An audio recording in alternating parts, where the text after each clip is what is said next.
Аманшылықтарыңызға тілекшімін, қадірлі жамағат. Тағы да бала тәрбиесі жайлы. Кейде осы баланың тәрбиесінде баланы қатты жақсы көрген соншалық ата-аналар ауытқып жатады. Мысалға, өзің ғана жей балам, өзің ғана пайдалан деген осы бір өзімшіліктің дәні келешек баламен бірге өседі де, өсе келе ол адам талғамай, тіпті ата-анасын да ескермейтін жағдайға келеді.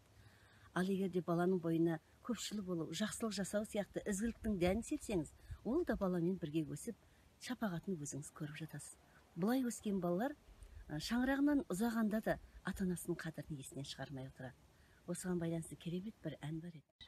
Бала тілегі жайлы ән. Ана жан оятушең тербеп мені, орнымнан тұрмай жатсам ұйқысырап, дайын тұр еркетайым, кел деп бері астыда ішкізу үшін алдап сулап, жасымнан жасаған көтерер еркемді, ана жан жананам, сағындым мен сені.